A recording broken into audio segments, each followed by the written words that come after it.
Good afternoon and welcome to the Renfrew County Housing Corporation meeting. It is Wednesday, October 16th, 1 o'clock. I'd like to call this meeting to order. As we gather today, we acknowledge on behalf of the County of Renfrew and our community that we are meeting on the traditional territory of the Omama-Winini Algonquin people. We thank the Omama-Winini people and express our respect and support for their rich history, and we are extremely grateful for their many and continued displays of friendship. We also thank all the generations of Indigenous peoples who have taken care of this land for thousands of years. Has roll call been taken? Yes, thank you, and we have quorum, Chair. Thank you. Any disclosure of pecuniary interest and general nature thereof? Seeing none. Adoption of the open minutes. Could I get a mover and a seconder, please, for the minutes of September 10th, 2024? Moved by the member from Killu, Haggerty Richards, and seconded by the member from Petawawa. All in favor? Carried.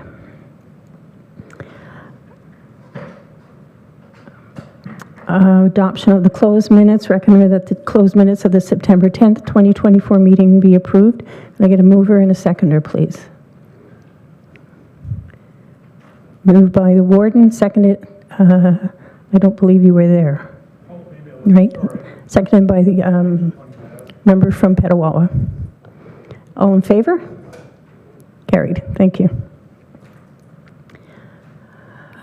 Delegations, there were none at the time of mailing. We'll go to the director's report, please. Thank you, Chair, and through you to the board. Good afternoon, members of Renfrew County Housing Corporation Board.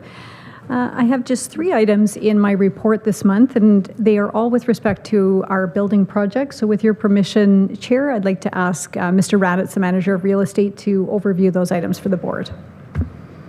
Yes, please. Thank you, Chair, and through you to the board. So information item number 1 is just the update on the current projects, and as you can see in the spreadsheet, we have several projects completed to date, with some projects being tendered later this month, and then there will be 2 projects that we will be deferring till 2025. Information item number 2 is the update on 700 McKay Street, the over at Carrefour facility, the renovation and fit up. So work has started on that project, and we're progressing well. We anticipate that we will be on schedule with completion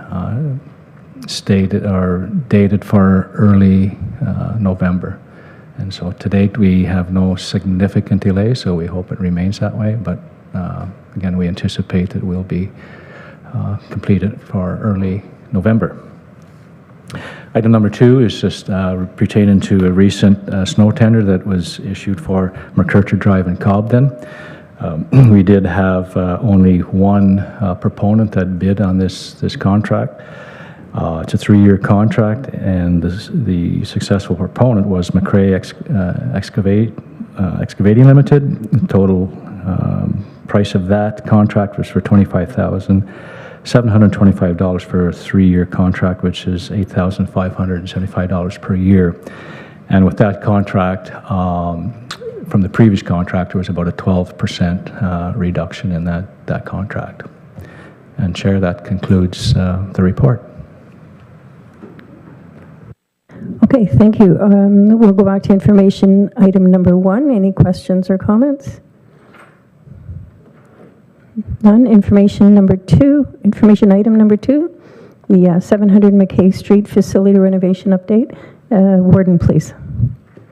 Thank you, Chair. Through you, I was just wondering if we get just a little more detail about how extensive the renovations are. Sure. Thank you. Mr. Raditz, please. Yeah. Thank you. Through you, Chair.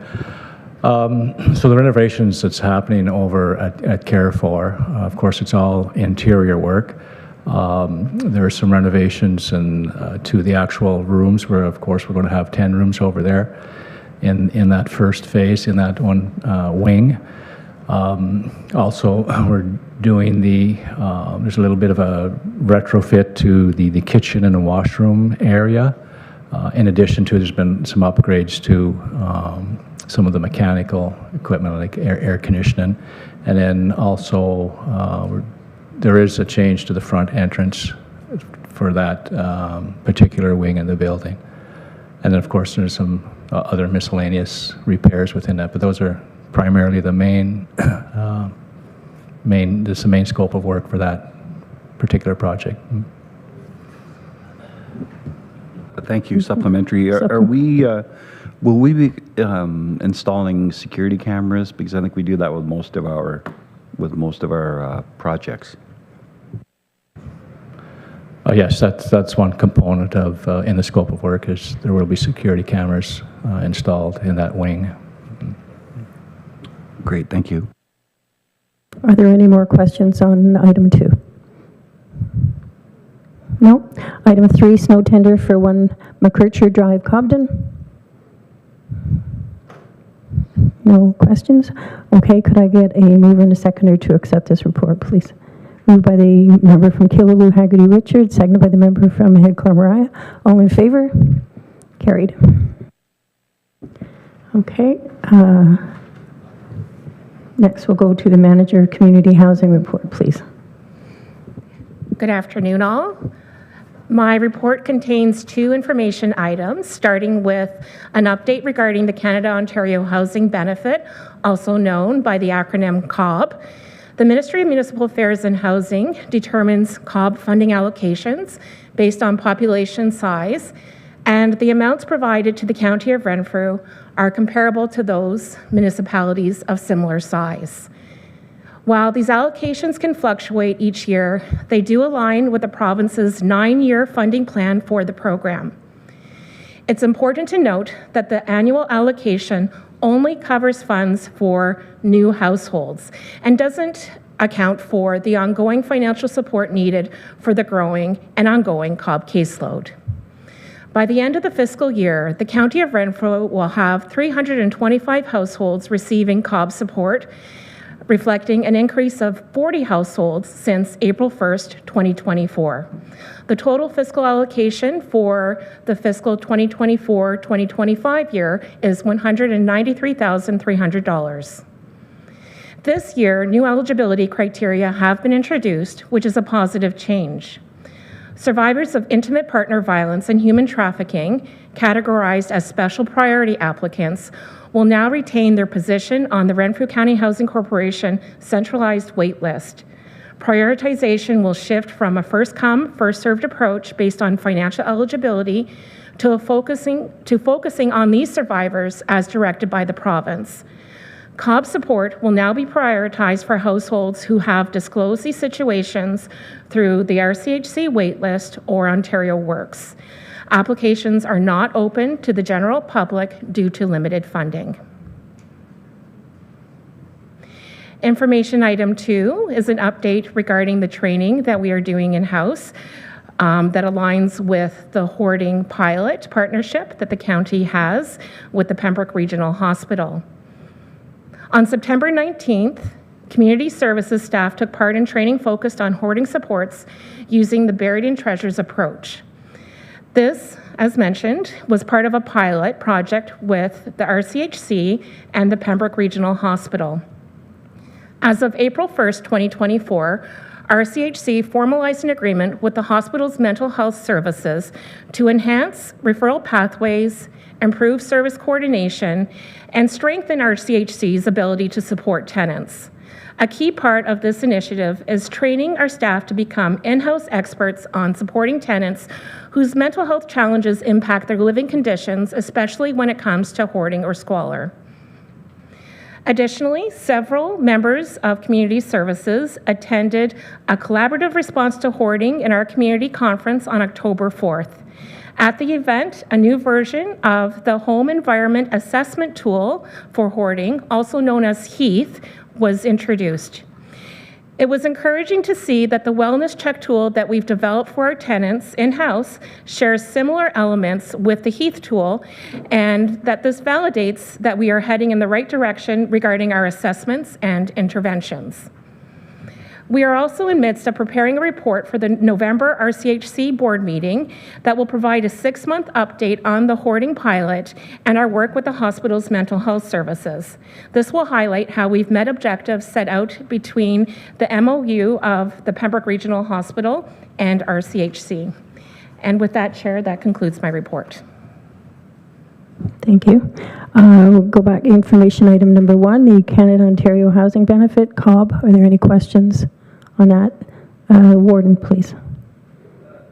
Thank you. I'm a little confused with the second paragraph where it talks that we are reimbursed an administrative fee of $250 per application. So does that tell me that that's worth 5% of the total allocation?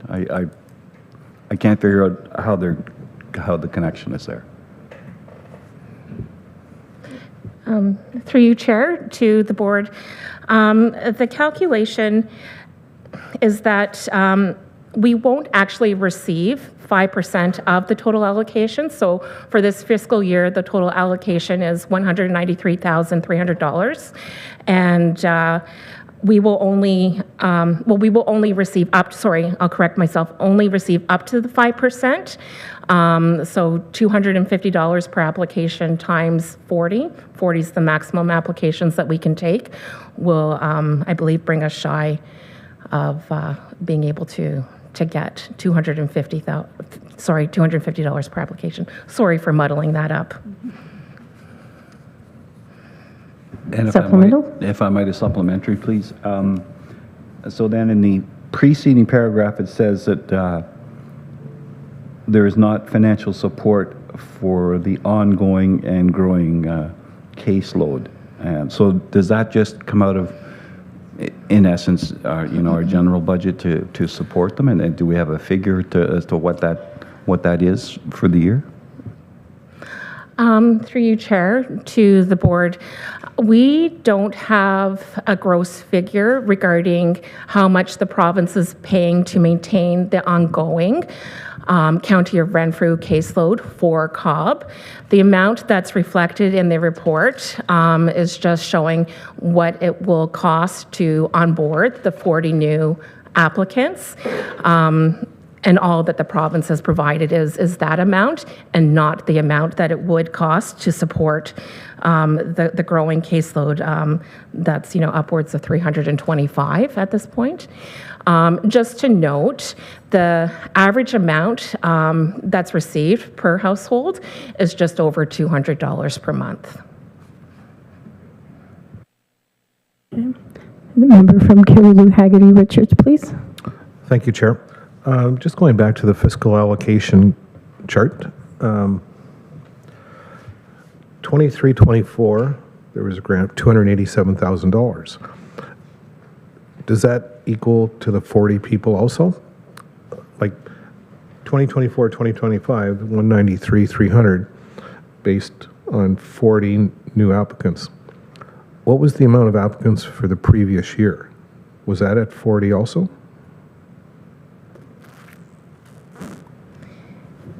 Thank you, through you, Chair, to the board. So just on the second page of the report that shows the COB fiscal allocations from 2020 through to 2025, there are variations. So as referenced, 2023, 2024, the amount was $287,600. And I don't have the number handy right now, but it was more than 40 applications that we would have onboarded. So the amount of new applications that are onboarded each fiscal year varies, and it corresponds with the new amount that the province adds each year. Ms. Patrick, did you want to add that, or did you want to hear the next question? Okay, go ahead, Andrea. Thank you very much, Chair. Through you to the board, I just wanted to make sure that it was clear to the board that although we of course, would have hoped to get a higher allocation this year. All of the people that we have onboarded over the course of the last 5 years still continue to receive the COB funding and receive their rent allowance, and the new amount allows us to onboard approximately 40 people. So it's still good news. Of course, there's many more people who could benefit from a rent allowance, but it is continuing to build that program and build the amount of people in our community that are receiving the rental allowance. And just if I may, Chair, I just would like to welcome to the back of the room Jessica Mason, who's one of our community services staff, and she is the face of COB in our community. So she handles the COB allocation. So anytime people are calling about this program or for information, she is our resident expert. So just wanted to welcome her. Thank you for that. Welcome, Ms. Mason. Supplemental? Thank you. Do we upload dollars to equal the highest amount? So like 2022, 2023, there was 331,000, then it dropped to 287, and now it's dropped to 193. When we get to a standard of 331,000, do we ever try to get back to that number? Like, do we actually fund the difference, or do we just stop it at 193? Do you know what I mean? So thank you for the question, through you, Chair, to the board. The amount of money that's allocated to this is from the federal government and the provincial government. There's no additional financial contribution from municipalities to top this up, other than that the County of Renfrew is a service manager that helps with the administration of this program.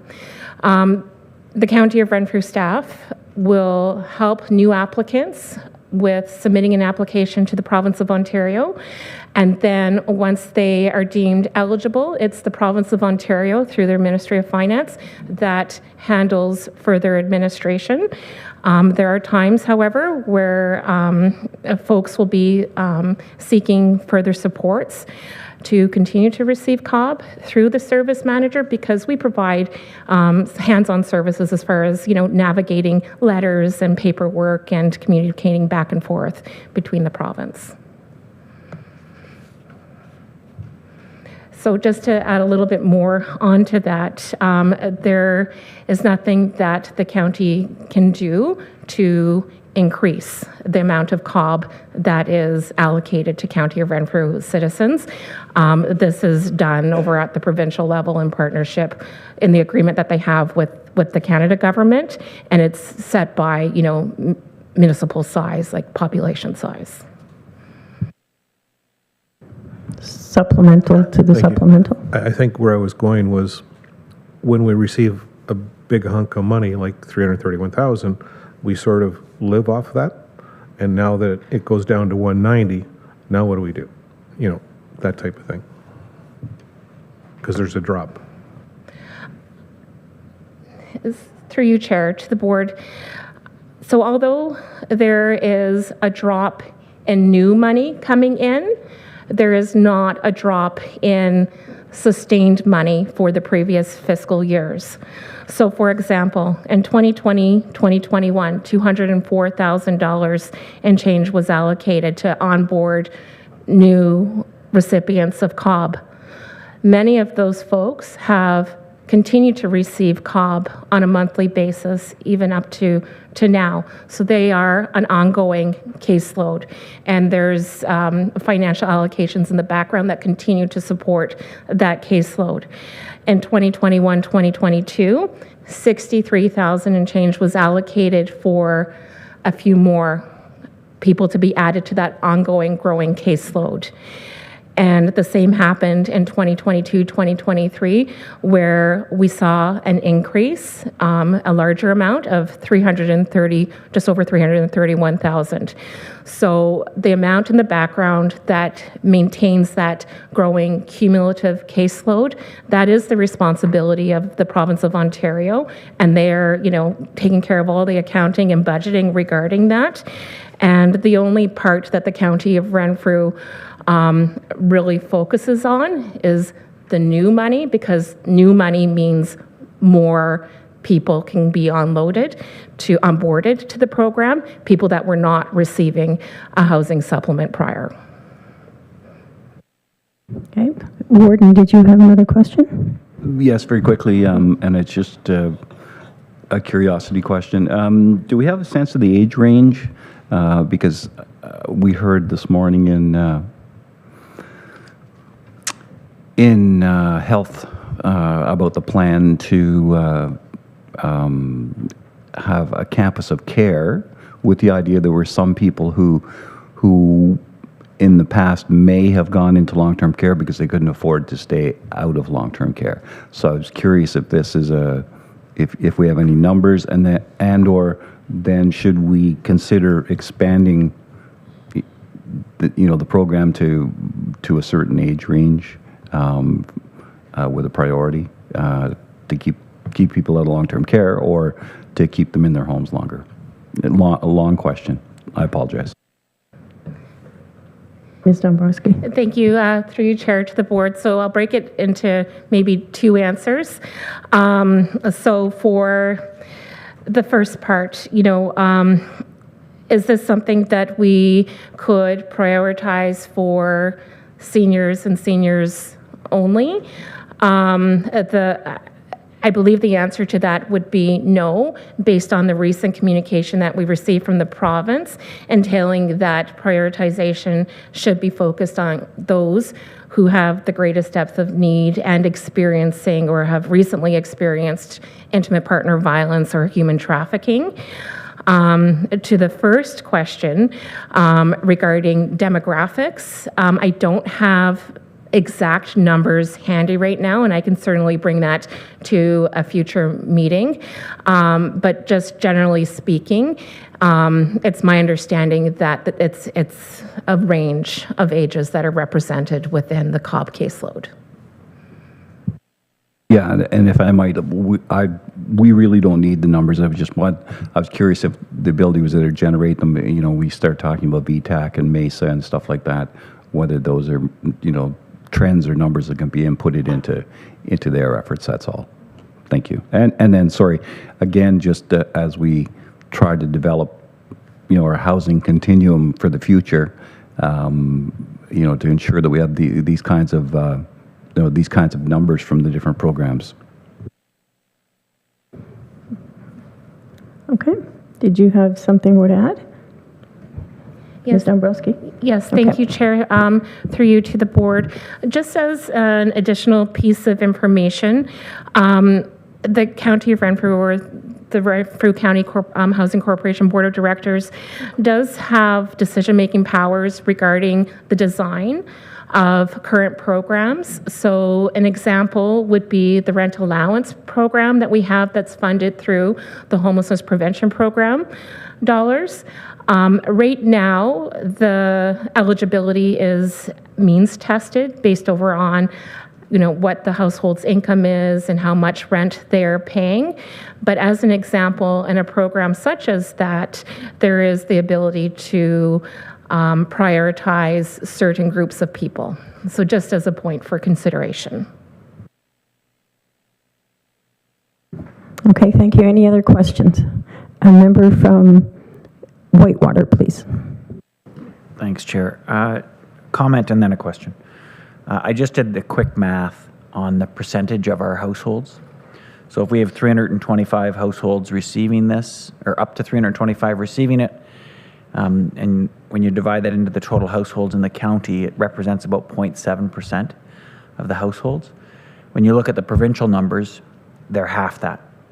So proportionately, the allocation that has been proposed in here, just me crunching the numbers quickly here, we're receiving almost double the provincial average, which sad in some ways, good in the fact that it's being recognized.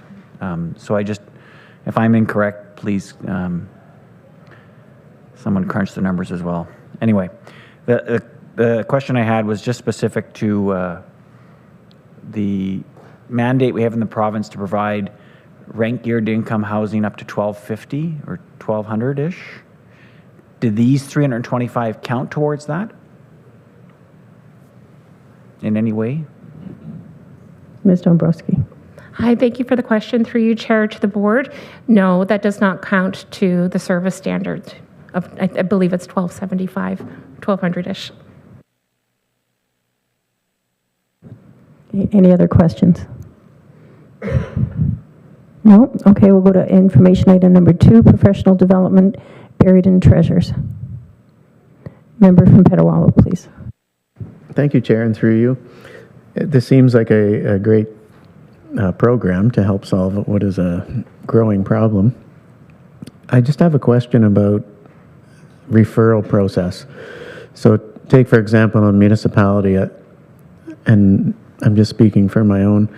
I think the way it usually happens is that a bylaw officer is usually the first one that recognizes there's a problem because there may be a bit of a mess in the yard, and then they'll go and check it out and find out that in fact there is a hoarding problem. Where does it go from there, from a town's bylaw or staff? How would they get referred to a program like this? Ms. Dombrowski, please. Thank you. Through you, Chair, to the board. So there's 2 parts to this that I would like to illustrate. How households that are in receipt of social assistance, so Renfrew County Housing Corporation assistance or Ontario Works assistance, those services that are administered by the County of Renfrew, and then households that are not involved in those support systems. So for somebody that's not connected with Ontario Works because of their financial situation or Renfrew County Housing Corporation, a referral can be made to the Pembroke Regional Hospital's Community Mental Health Services. Hoarding is a recognized mental health disorder that is has certain characteristics that must be diagnosed to officially state that it's hoarding disorder. There can be a plethora of other issues that a person can be situated with, from anxiety to acquired brain injury to situational depression and so forth. The staff at the Pembroke Regional Hospital Mental Health Services are really equipped to do an assessment to determine how and what type of supports would happen moving forward.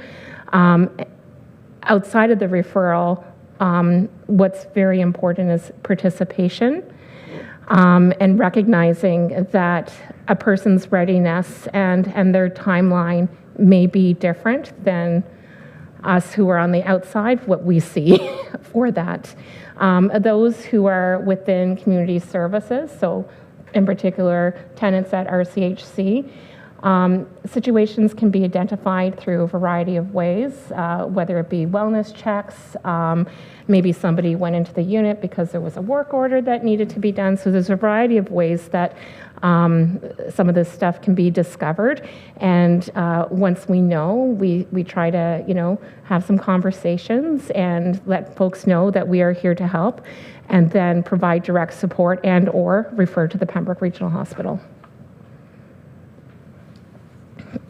Supplemental? Yes, please. Thank you.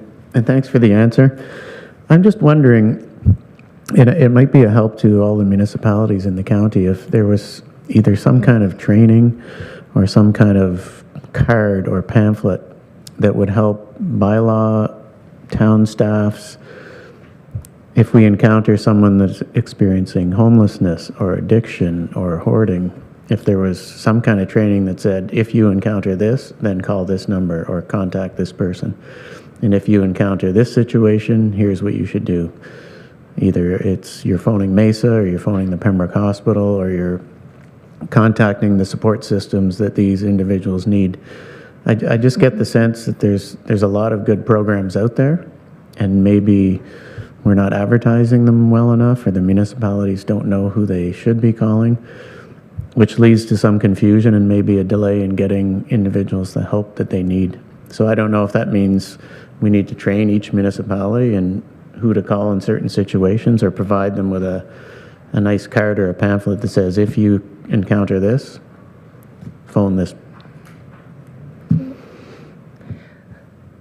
So Through you, Chair, to the board, I think very astute, comment, and we do have access to that information in a great partnership with Pembroke Regional Hospital. So I think that's something that we will be able to bring forward. And just, as takeaway information today, on any smartphone at the App Store, one can look over an app for clutter image rating scale, and that can be really helpful in determining okay, is this a serious, situation of hoarding, and just getting one's mind around what may be happening.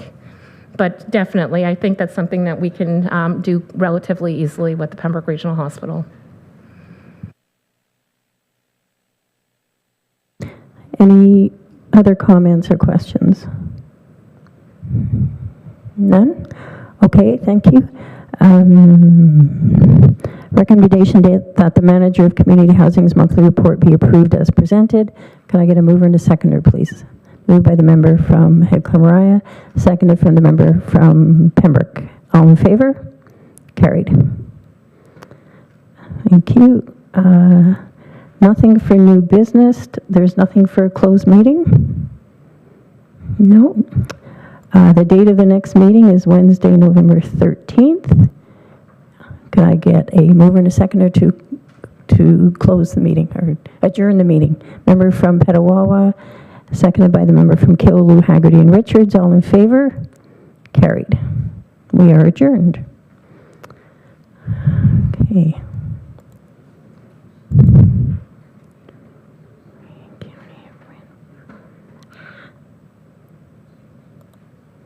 Have to navigate through this. Community services. Okay. I'd like to call to order this meeting of the Community Services Committee, Wednesday, October 16th. It is 1:32. Roll call. Has roll call been, once again, we have quorum? Yes, thank you, Chair. We have quorum. Thank you. Any disclosures of pecuniary interest and general nature thereof? Seeing none. Could I get a mover and a seconder for to approve the minutes of September 10th, 2024? Can I get a mover and a seconder, please? Moved by the member from Petawawa, seconded from the member from the warden. All in favor? Carried. Like pulling teeth. There was no closed meeting. There's no delegation. Community Services Department reports. Could I please hear the director's report? Thank you, Chair, and through you to the committee. Good afternoon again.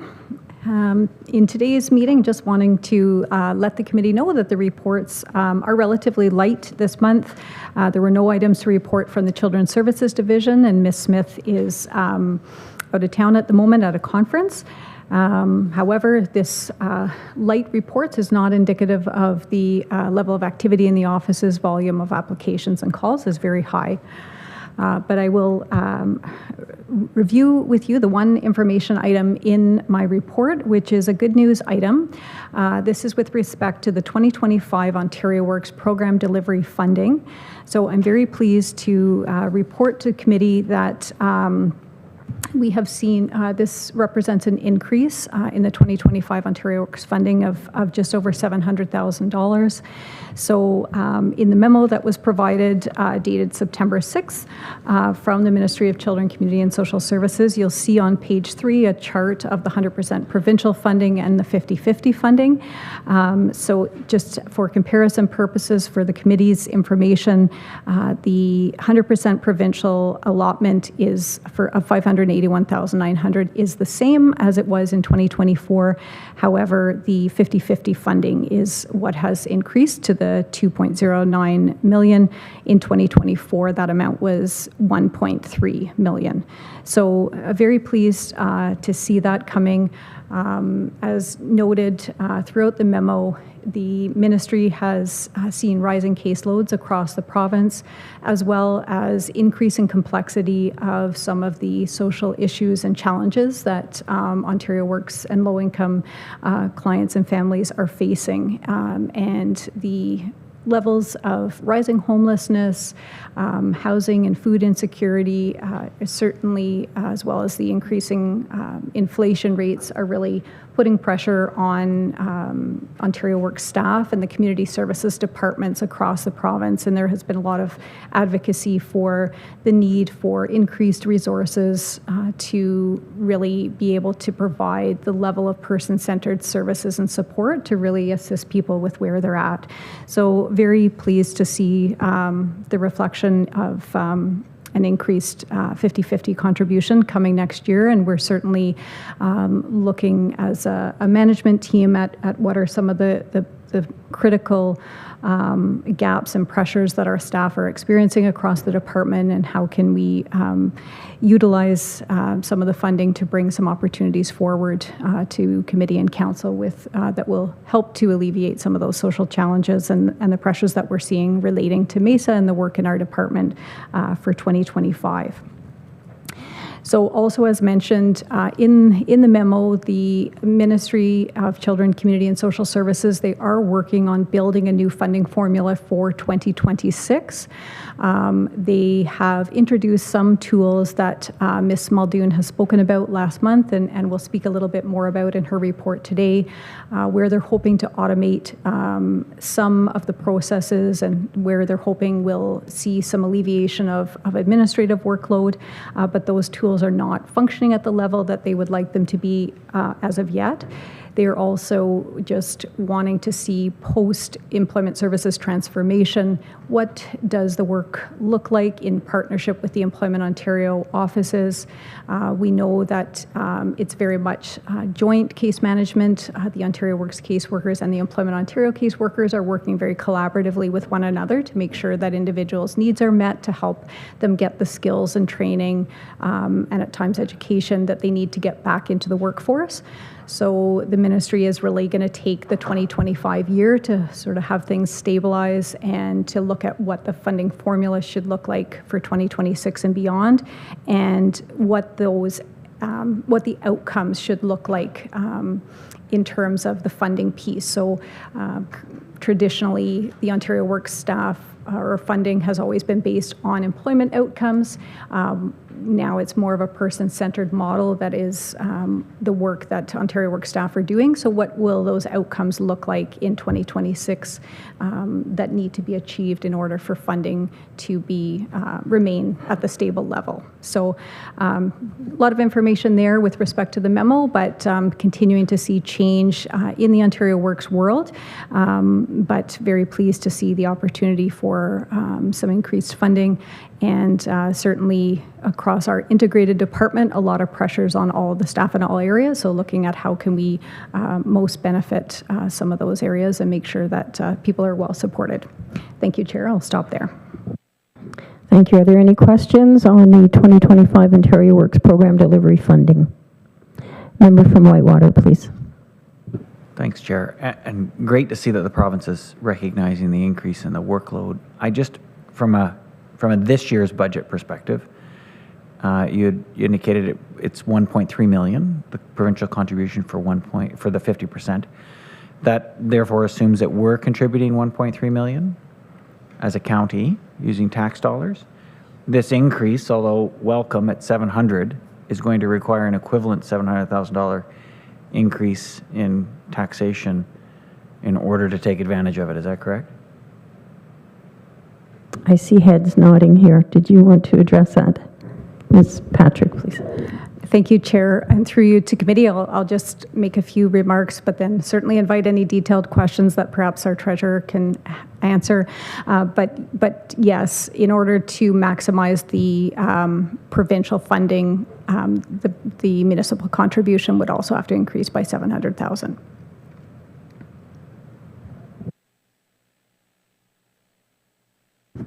Supplemental? No. Okay. Any other questions on this one? No? Okay, we'll go on to the community supports report, please. Ms. Muldoon. Thank you, Chair, and through you to committee. Good afternoon, everyone. I have 3 information items on my report for you today. Information item number 1 is regarding Recovery Day Ottawa Valley, which took place in Low Square in the town of Renfrew on September 21st. Recovery Day is hosted annually by McKay Manor, and this year marked its 4th anniversary. It's a day to celebrate those who are working daily on their recovery journey, and it's also a day to remember those who have lost their lives as a result of substance use. Guests and representatives at the event included people with lived and living experience, as well as friends, family members, support agencies, and allies who are present to support the continued efforts that are being made. The MESA team was also present for the day, and it was a really great opportunity for us to engage with other service providers and attendees at the event as well.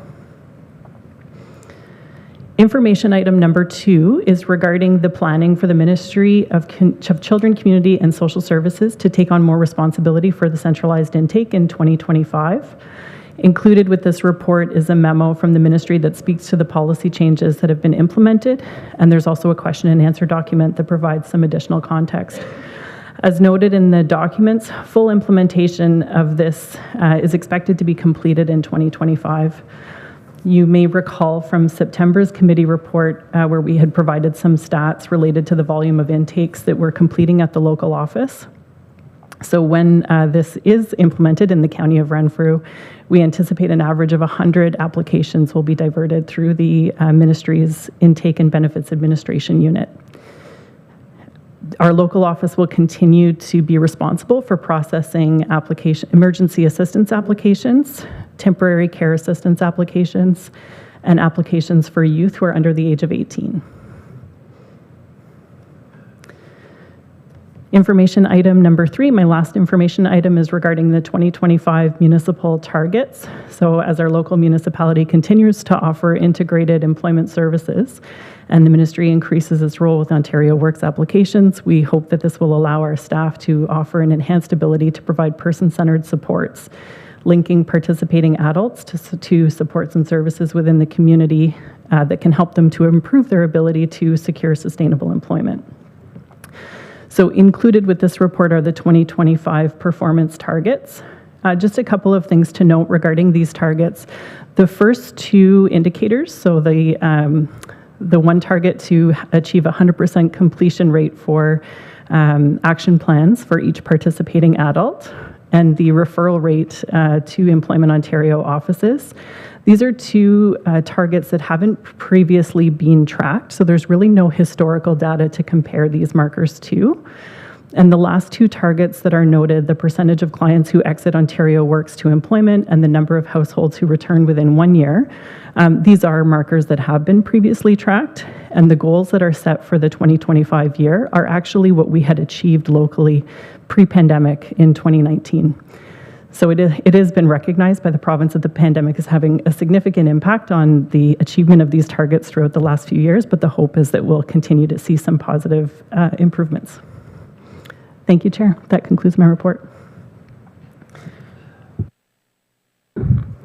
Okay, thank you. We'll go back to information item number 1, Recovery Day, Ottawa Valley. Any questions, comments? No. Item number 2, centralized intake update. No. Item 3. Oh, I'm sorry, the warden, please. There we go. I know I must be tired because I tapped my laptop. Just curious, what is there still a percentage of people that are using the paper copy, and is it a result of not having the technology, a phone or access to an email account, or is it a function of not wanting to use the use technology? Thank you, Chair. Through you to committee. So we don't have paper applications anymore. All of our applications are being completed online. So we have offered, we're really working on ensuring that everybody has access to the application where they can. So we're, getting out into the community. We're offering applications over the phone where possible. With the centralized intake model shifting, there will still be an opportunity to have in-person services provided at local ODSP offices. I hope that answers your question. Yes, it does. Yes, it does. Thank you. Okay, any other questions? No. Item number 3, the Employment Services Transformation 2025 Municipal Targets. No? Okay. Thank you. Could I get the approval? Could I get a mover and a seconder to approve the report as a whole? Moved by member from Killaloo Haggerty Richards, seconded by the warden. All in favor? Carried. It's very enthusiastic.